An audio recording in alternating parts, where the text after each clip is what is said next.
La Sociedad de Mejoras Públicas de Medellín y la Fundación Universitaria Bellas Artes presentan Voces de Color y Música, un programa radial para hablar del arte y sus creadores. Escúchenos todos los viernes a las 9 de la noche en los 101.9 de la emisora cultural Universidad de Antioquia. Y los domingos a las 9:30 de la mañana en el Sistema de Radio Educativa.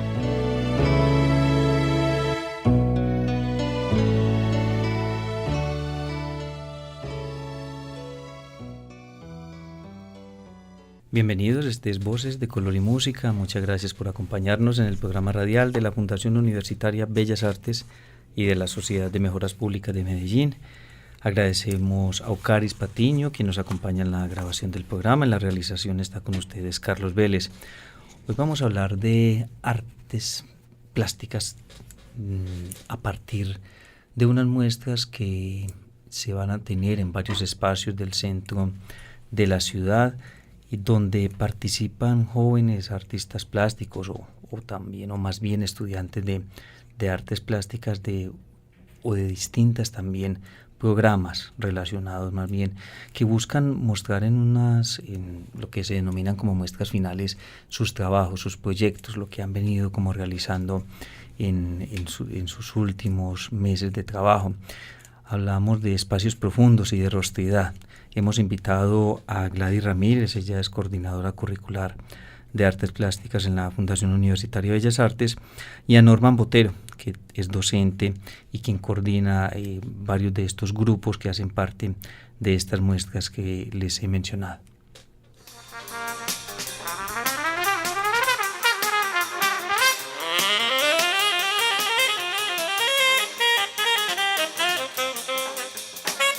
Muchas gracias, Gladys Ramírez y Norman Botero, por acompañarnos en Voces de Color y Música. A usted, maestro Carlos. Gracias, Carlos, por invitarnos. Y con la profesora Gladys Ramírez hemos estado en el programa radial ya en otras ocasiones, y hablando mucho desde el punto de vista de la historia del arte. Norman Botero también ya había estado con nosotros, Norman, sí, en una señor, ocasión. hablando de un protocolo para la construcción de la obra de arte. Exactamente, proyecto en el que venía trabajando como investigación también Norman Botero. En esta ocasión, como les decía, pues vamos a hablar de varios espacios, pero también de una gran diversidad de propuestas desde la fotografía, desde la comunicación, desde el diseño y especialmente desde las artes plásticas. En un texto curatorial escrito por Norman Botero hay una frase inicial que dice: la acción estética del arte sobre el hombre, catarsis. Hablemos de esa catarsis de la que hablaba Aristóteles un poco para definir el arte. Bueno, pues yo tomé esta frase un poco para descontextualizarla y montarla dentro del espectro de la imagen de mis estudiantes de profundización 2. En Bellas Artes, en la carrera de Artes Plásticas, y es básicamente como el punto de inicio, de reflexión que tiene cualquier ser humano en el momento que decide construir inclusive su proyecto de vida, ¿no? Entonces es como una especie de autoconocimiento, un proceso de autoconocimiento que luego va a desembocar en esa catarsis que permite el momento creativo, ¿no? Desde el punto de vista de la educación, profesora Gladys Ramírez, creo que también hemos mencionado en alguna ocasión, conversando con usted en el programa radial, cómo hoy el artista plástico, antes de ese momento del que nos hablaba Norman Botero, ese momento de la creación, hay un momento como de preproducción, un momento de preparación, un antes de, para poder llegar a ese momento final. ¿Cómo se prepara hoy ese artista plástico para llegar a ese momento? El artista plástico contemporáneo obedece a un proceso de investigación-creación. En el pasado se pensaba que la creación artística era producto de una musa que se instalaba en la cabeza del artista y lo inspiraba para el desarrollo de la obra de arte. Pero hoy sabemos que los procesos de creación artística son interdisciplinares, que los artistas deben leer filosofía, prepararse en contenidos estéticos, tener un gran dominio de las técnicas de desarrollo de la obra de arte, y toda esta interdisciplinaridad provoca un proyecto artístico que comienza con una idea o con una pregunta y que luego se despliega en un objetivo general o específico, en unos referentes, en unas metodologías y luego en el producto final que nosotros concebimos como obra de arte. El otro tema interesante, bueno, este es del punto de vista de ese artista que está comenzando, que se está iniciando como, y para que se dé ese proceso hace falta un guía, y ese guía son los docentes, en este caso ustedes. ¿Cómo es esa forma de guiar a un estudiante para que lo que es una idea inicial, un problema, una propuesta, se le vaya dando forma? Precisamente desde el concepto de investigación-creación se debe tener en cuenta una primera etapa que Aristóteles la nombraba como esa catarsis, pero más bien era como un acto de contrición, como lo nombro yo normalmente en las clases, pero no pues desde el concepto solamente religioso, sino desde un proceso de autoconocimiento inicial. Hay una cuestión muy importante, y es que nosotros como docentes tenemos como la obligación de replantear algunos conceptos con los que viene el estudiante, ya sea del colegio o de otras instancias, inclusive de la familia. Dentro de esos conceptos importantes de replantear, que inclusive son científicos y lo hacía notar ahora la maestra Gladys, hablando de la estética. Comenzando por ese punto tremendo, porque me he dado cuenta ya con 20 y pico de años de docencia, que inclusive las personas ya profesionales y todo tienen un concepto muy errado de lo que es específicamente la estética, y que nos permea permanentemente a nosotros los artistas. Y entonces, en una de esas clases que la maestra Gladys me ha apoyado y ha estado conmigo acompañándome alguna vez en el salón de clase, yo siempre les cuento a los alumnos la definición mía de estética, que es casi que un patchwork, está hecha de retazos, pero hacía muchos años no tenía un retazo más para ponerle a esa definición de estética, que ya enseguida se las voy a decir, hasta que llegó este semestre, la maestra, en esa clase de apoyo que yo le estoy contando, y le metió un concepto supremamente poético a esa mía. Yo me lo estoy apropiando, maestra, creo que es la primera noticia de eso que recibió usted, y es, para mí es el tema que yo la explicación que yo doy acerca de la estética, y es, primero que todo, es la rama de la filosofía que estudia la imagen desde el arte. Esa era la mía hasta hace unos meses, cuando vino la maestra y le metió la palabra, que enseguida les voy a decir completa el significado. Pues no, creo que cada vez está más claro ese concepto para poderlo transmitir a los estudiantes, y es estética es la rama de la filosofía que estudia y auxilia la imagen desde el arte. Entonces, ese principio, esa catarsis que sugiere Aristóteles, y que la vemos también muy desde un concepto abstracto en las actualizaciones, por ejemplo, del mito de la caverna, ¿no?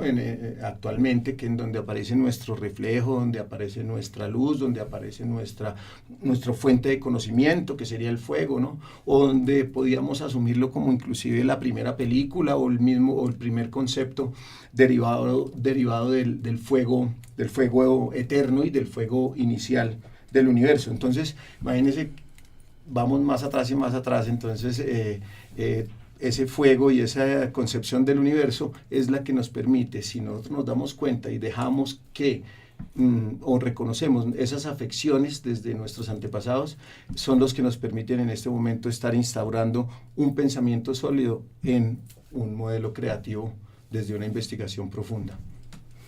¿Cómo lograr de ustedes como docentes, como maestros, que el estudiante no sienta que ustedes están como coartando ese juego inicial, esa idea de creación que de pronto él tiene, y que ustedes empiezan a decirle, bueno, ¿por qué no ensayas como por este lado o buscas por esto? ¿Cómo hacer para que el estudiante no sienta que ya entonces no es el pensamiento de él, sino lo que de pronto ustedes les están indicando? Bueno, yo creo que lo que hay que hacer con estos procesos creativos es dejarle muy claro al estudiante que los términos de arte y artista están instalados en la cultura desde un momento histórico dado. La historia del arte nos dice que antes del Renacimiento no existían obras de arte y no habían sujetos a los que se les llamara artistas. Entonces, el arte es un constructo cultural que ha cambiado y se ha dinamizado con el paso del tiempo. En este momento estamos en un momento histórico que se denomina posmodernidad. Y todo lo que se produce desde los años 60 hasta ahora está etiquetado bajo el término arte contemporáneo. Ese arte contemporáneo tiene unas características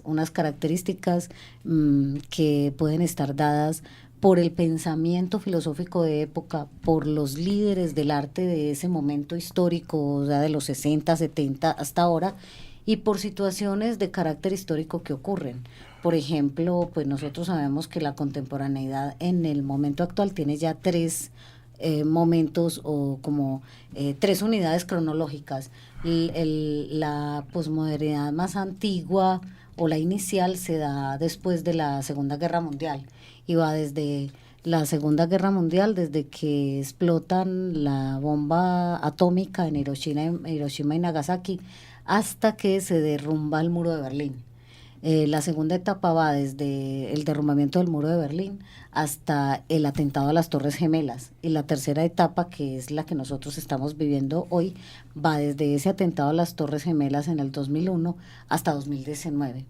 ¿Qué ocurre en esos tres momentos? Que el arte conceptual surge como una respuesta a la crisis que tenía el arte de la posguerra.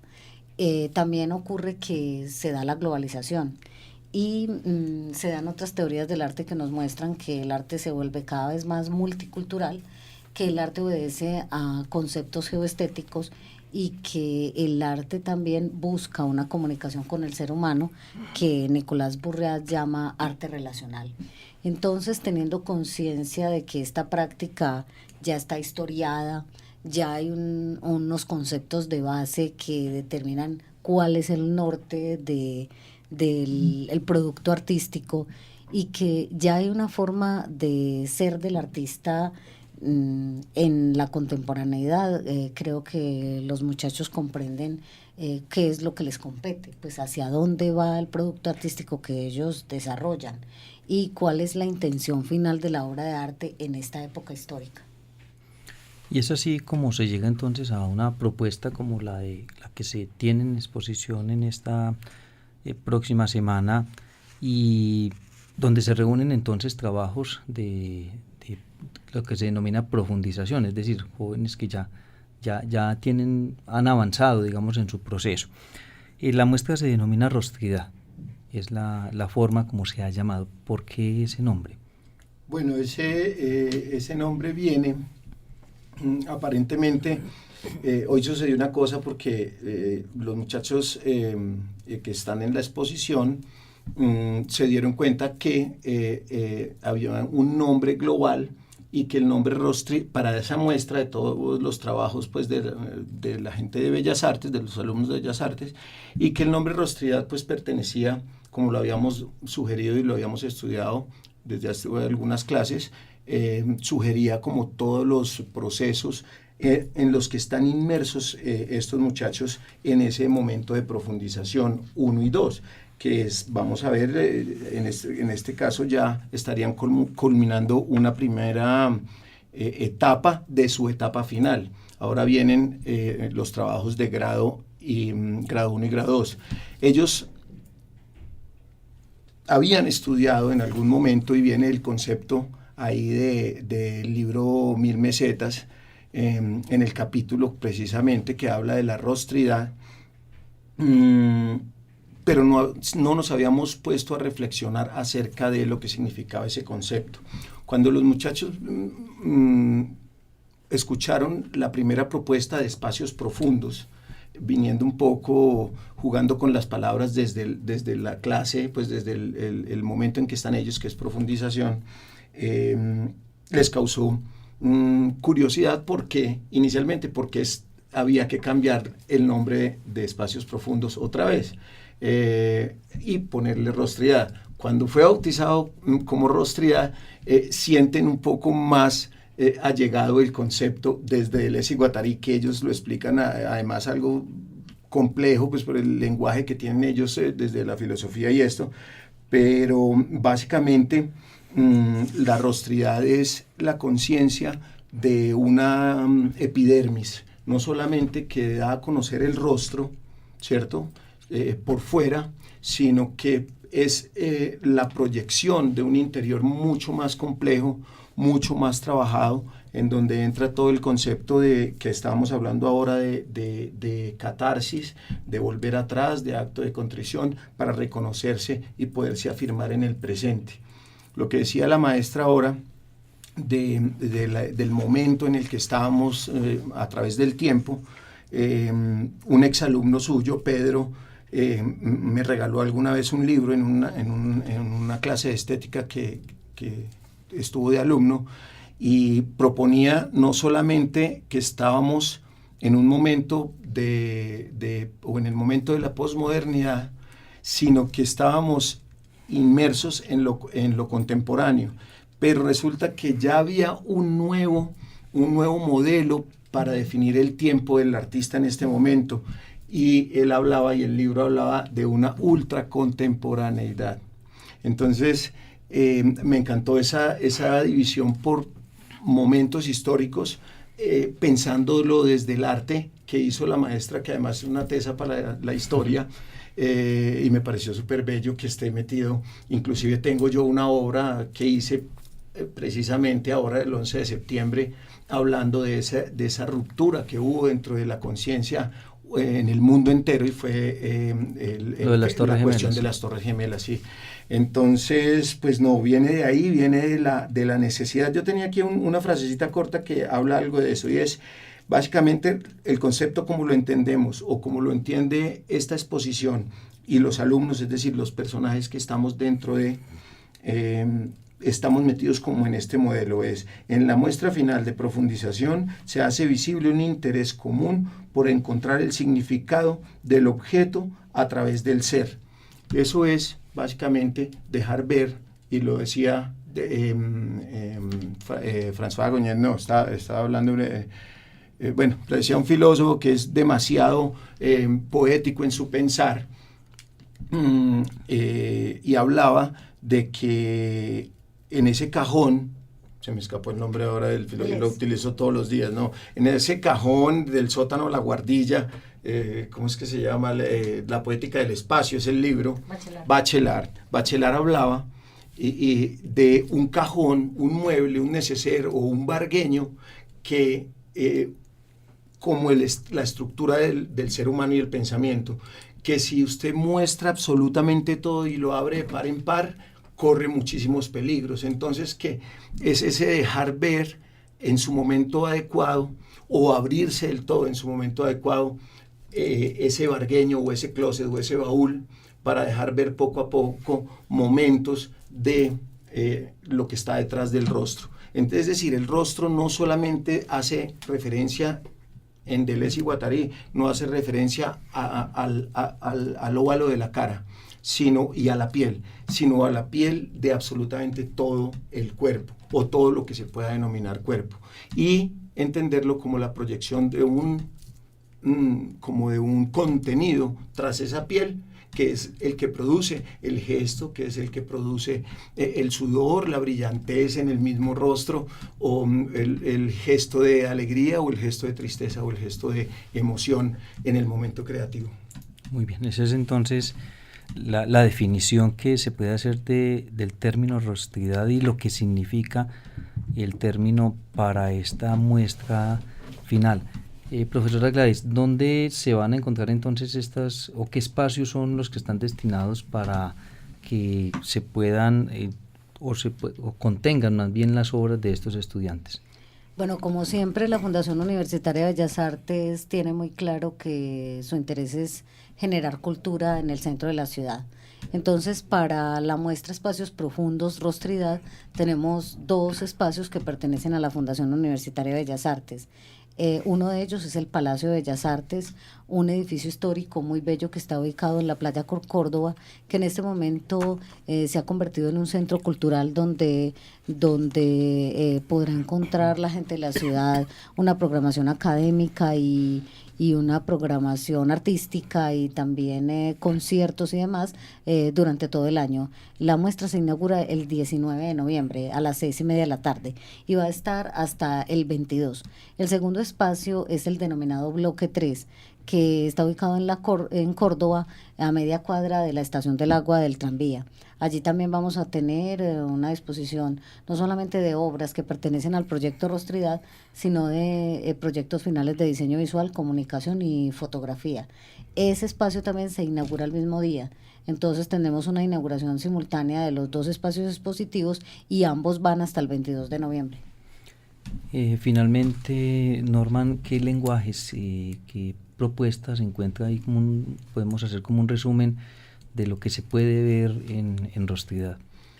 Yo creo que hay variedad de gestos y de herramientas utilizadas para poder lograr esa comunicación asertiva desde el arte y ese contacto transversal con el público que seguramente nos va a acompañar.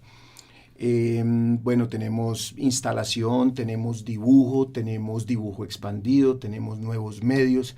Hay una característica muy especial que inclusive me tiene a mí entre la alegría y la tristeza con respecto a lo que tiene que ver con el acto de hacer en el arte. Y es que hay una obra que se va a presentar a partir del dibujo, pero que solo se puede ver a través de códigos QR. Entonces, ¿por qué dije que me entristecía? Porque no voy a ver el dibujo, ni la marca del lápiz, ni la marca del color, ni la mancha, ni la línea específicamente del grafito al papel, sino que vamos a ver una traducción. Ahí sí sería casi que ultracontemporánea, en donde vamos a ver dibujos hechos, en principio, con lápiz y papel o con carbón y papel, sobre papel, pero en realidad vamos a tener que usar nuestro dispositivo móvil con el escáner para poder entender qué es lo que está mostrando y cuáles fueron las características del dibujo y ver el dibujo en una realidad que... no sé si sea el concepto, pero una realidad virtual. Bueno, también forma parte esto del concepto de dibujo expandido y la manera como el arte sigue dialogando con los nuevos medios, que ya no son tan nuevos, pero que aportan esos software y hardware a partir de los cuales el artista contemporáneo también recrea su idea de arte y elabora ese producto artístico. Esta exposición entonces se inaugura el 19, como nos decía la profesora Gladys Ramírez, va a estar durante 2-3 días en estos espacios. Sí, va a estar hasta el 22 de noviembre. 22 de noviembre, con entrada libre entonces la posibilidad de que se pueda asistir a ambos espacios, tanto el Palacio de Bellas Artes, ubicado en la esquina de la Avenida La Playa con la carrera Córdoba, y el Bloque 3, ubicado, como decía la profesora Gladys Ramírez, en la carrera Córdoba, muy cerca de la estación del agua del tranvía. Eso viene a ser entre las calles Ayacucho y la calle Colombia. Esa es la carrera 42. Muchas gracias, profesores, por estar con nosotros en Voces de Color y Música, contándonos de estas propuestas que hacen parte de los proyectos de los estudiantes que estudian distintos programas. Mencionábamos entonces, profesora, va a estar artes plásticas, diseño, comunicación y fotografía. Sí, o sea, tenemos una muestra de toda la Facultad de Artes Visuales de la Fundación Universitaria de Bellas Artes. Rostridad es parte de este concepto sombrilla general que se denomina espacios profundos, y realmente se lleva un gran porcentaje de la muestra porque en Rostridad se presentan los proyectos de 60 estudiantes del taller de profundización 1 y el taller de profundización 2. Sí, de hecho, se nos olvidó quizás mencionar que hay otra docente, Zubaida Boder, que hace parte también de los docentes que están al frente de estos talleres de profundización. Y claro que sí. Zubaida es la profesora del taller de profundización 1 y junto con Norman Botero han estado muy al frente de la curaduría y de todo el montaje y de toda la logística que debe desplegarse en un evento como este. Muchas gracias a Gladys Ramírez, a Norman Botero por estar con nosotros en Voces de Color y Música. Agradecemos también a Ocaris Patiño, quien nos colaboró en la grabación del programa. Les recuerdo que pueden escucharlo nuevamente en nuestro canal en YouTube, donde lo encuentran como Voces de Color y Música, programa radial.